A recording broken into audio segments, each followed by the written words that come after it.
Good morning all of you. आज का जो हमारा लेक्चर है वो है एपीकल्चर। इससे पहले लेक्चर में एपीकल्चर के बारे में हमने किस प्रकार से मधुमक्खी पालन की विधियों का विकास हुआ समय के साथ में, और वर्तमान परिदृश्य में मधुमक्खी पालन के लिए कौन कौन सी वैज्ञानिक विधियों का उपयोग किया जाता है, उसके बारे में अध्ययन किया था।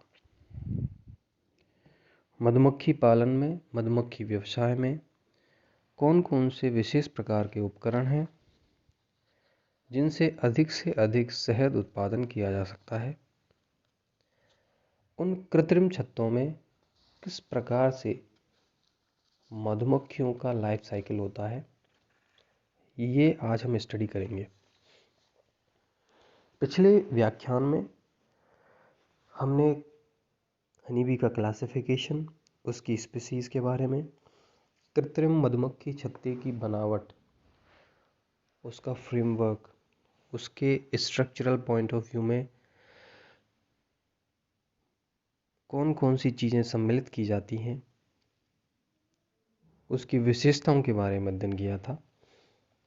आज हम देखेंगे मधुमक्खी का जीवन चक्र किस प्रकार से होता है, इनकी जो कॉलोनी होती है उसमें कौन कौन से प्रभेद पाए जाते हैं, कौन कौन से स्ट्रेन पाए जाते हैं, और उनका रेगुलेशन किस प्रकार से होता है। इस चीज़ को हम यहाँ पे देखेंगे। हम इस डायग्राम की बात करें, यहाँ पे देखें तो हमको एग जो हैं, इसके लार्वे हैं, वो अवस्थाएं हमको दिखाई दे रही हैं। ये आपके सामने छत्ते के जो चैम्बर्स होते हैं उसमें स्थित हनीबी की डिफरेंट डेवलपमेंटल स्टेज आपके सामने है, जिसमें सबसे प्रारंभिक अवस्था में ये अंडा दिखाई दे रहा है हमको, और उसका धीरे धीरे विकास हो रहा है, जो धीरे धीरे लार्वा और प्यूपा में कन्वर्ट हो रहा है। ये एग जब डेवलपमेंट के द्वारा लार्वा और प्यूपा में कन्वर्ट हो जाता है तो उसका आगे फ्यूचर क्या होता है, ये डिसाइड करने के लिए बहुत सारे कारक रिस्पॉन्सिबल होते हैं। मधुमक्खी की जो पूरी कॉलोनी होती है उसमें हमको मुख्य रूप से 3 मधुमक्खियों के प्रभेद या 3 प्रकार देखने को मिलते हैं, जिसमें से सबसे प्रमुख प्रकार कहें हम रानी मक्खी, दूसरा कहें हम वर्कर्स, और तीसरा कहें हम ड्रोन जो मेल होता है। इन तीनों का निर्माण एक ही अंडे से होगा, लेकिन उनके प्रकार अलग अलग होंगे। ये अंडे रानी मक्खी ही देगी, लेकिन उनमें कुछ विभिन्नताएं होंगी। वो विभिन्नताएं क्या हैं? ऐसी कौन सी विभिन्नताएं हैं जो इन अंडों को, इन लार्वाओं को अलग अलग प्रभेदों में विभक्त कर देती हैं? उसी के बारे में हम यहाँ पे देखते हैं। अगर किसी लार्वा से, किसी अंडे से ड्रोन बन रहा है तो ड्रोन उन अंडों से बनता है जो अनफर्टिलाइज होते हैं, मतलब हैप्लॉइड होते हैं, जिनमें गुणसूत्रों की संख्या अगुणित होती है। उनसे बनने वाली मधुमक्खी होंगी वो ड्रोन होंगे। उनका काम केवल इतना होता है कि जो मधुमक्खी, रानी मधुमक्खी के द्वारा जो अंडे दिए जाते हैं उनको फर्टिलाइज करना होता है। तो ड्रोन क्या करेगा? उन एग्स को फर्टिलाइज करेगा। इसी के साथ हम बात करते हैं वर्कर लार्वा लार्वा जो मक्खी बनती है, उनके लिए जो वो दोनों ही द्विगुणित होंगे, वर्कर और क्वीन। लेकिन दोनों में अंतर क्या होगा, दोनों में डिफरेंसेस क्या होंगे? जो वर्कर बी होगी उसके लिए जो फीडिंग कराई जाएगी वो फीड रानी मक्खी से अलग होगी, क्योंकि रानी मक्खी के लिए एक स्पेशल पदार्थ खिलाया जाता है जिसे हम रॉयल जेली कहते हैं। केवल वो रानी मक्खी के लिए खिलाया जाता है, जिससे उसका आकार, उसकी संरचना उस सब बड़े हो जाते हैं, जबकि वर्कर के लिए सामान्य फीड दिया जाता है। वर्कर की संरचना में भी हमको डिफरेंट देखने को मिलेगा, क्योंकि उनको पॉलन इकट्ठा करना होता है, तो उनकी संरचना में भी अंतर आ जाता है। रानी मक्खी की संरचना हम देखेंगे तो वो छत्ते में अन्य मक्खियों से बहुत ज़्यादा बड़ी होती है और उसका मुख्य कार्य होता है अंडे देना। ड्रोन का मुख्य कार्य होता है उन अंडों को फर्टिलाइज करना और वर्कर का मुख्य कार्य होता है छत्ते की सुरक्षा करना, शहद एकत्रित करना और कॉलोनी की साफ सफाई में व्यवस्थित करना। तो जो मधुमक्खी का जो सोशल ऑर्गेनाइजेशन हमको देखने को मिलता है उसमें कार्य विभाजन स्पष्ट रूप से दिखाई देता है। इस तरह हम कह सकते हैं कि एक मधुमक्खी के छत्ते में बहुत ही सुव्यवस्थित तरीके से सारी कॉलोनी रहती है। तो ये हमने देखा एपिस इंडिका के विभिन्न प्रभेद और उसकी जीवन चक्र की जो अवस्थाएं हैं वो किस प्रकार से पाई जाती हैं, किस प्रकार से उनमें डिफ्रेंसिएशन होता है। आगे स्लाइड में हम देखते हैं मधुमक्खी पालन हेतु आवश्यक उपकरणों में हमने पहले भी बताया था, छत्ते के बारे में हमने पढ़ा था। अन्य उपकरणों की बात करते हैं हम, तो इसमें है मुख्य मधुमक्खी पर्दा।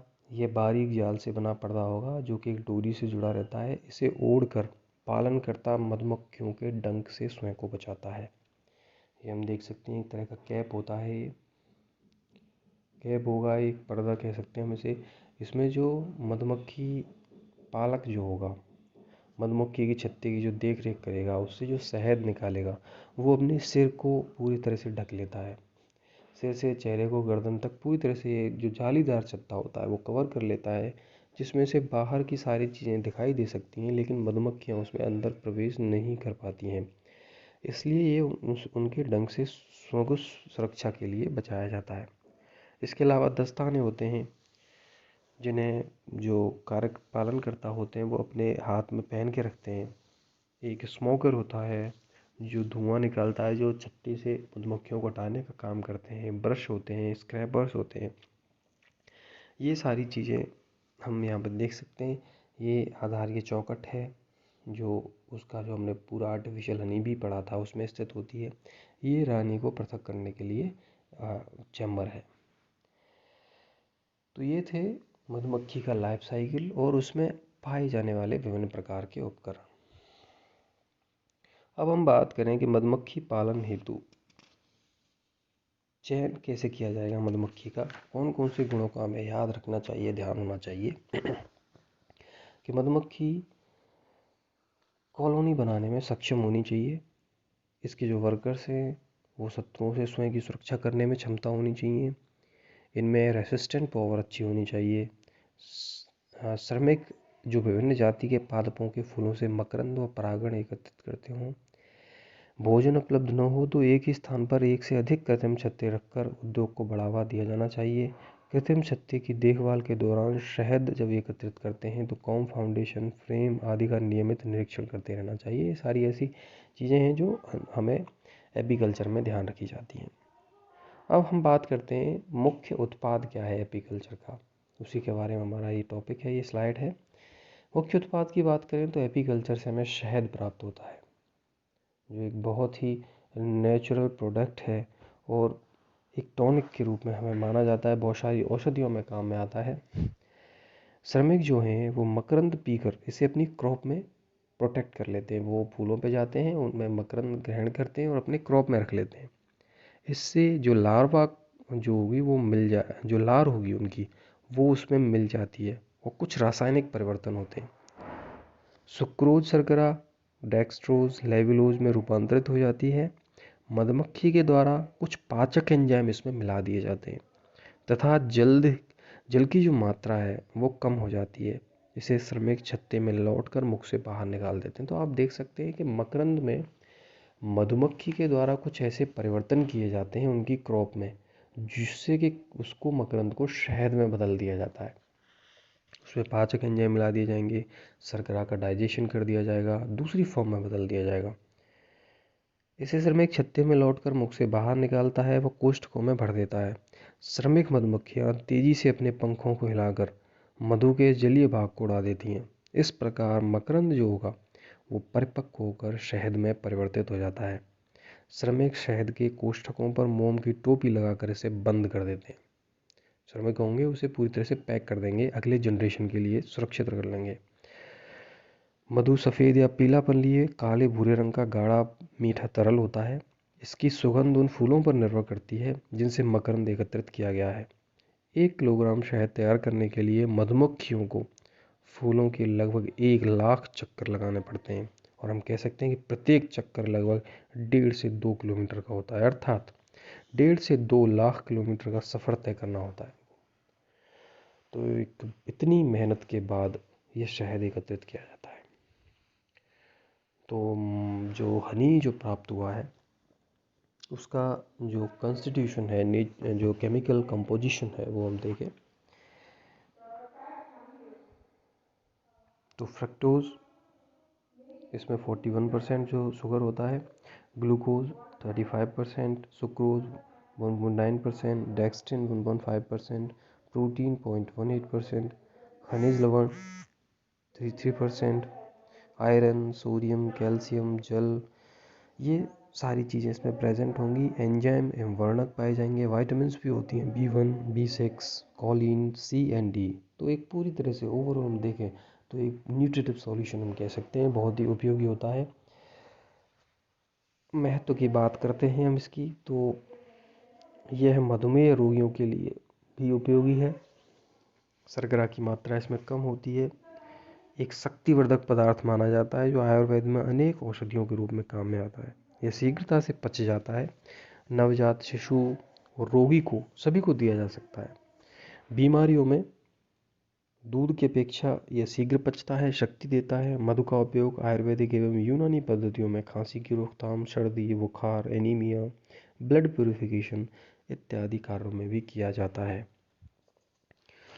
तो हमने देखा कि एपीकल्चर में कौन कौन से उपकरण काम में लाए गए, मधुमक्खियों का जीवन चक्र किस प्रकार का होता है, किस प्रकार से वो हनी को कलेक्ट करते हैं, किस प्रकार से मकरंद को शहद में बदला जाता है, शहद का रासायनिक संगठन क्या होता है, शहद किस प्रकार से हमारे लिए उपयोगी है। तो इस लेक्चर में एपीकल्चर का ये जो टॉपिक है वो पूरा होता है। Thank you.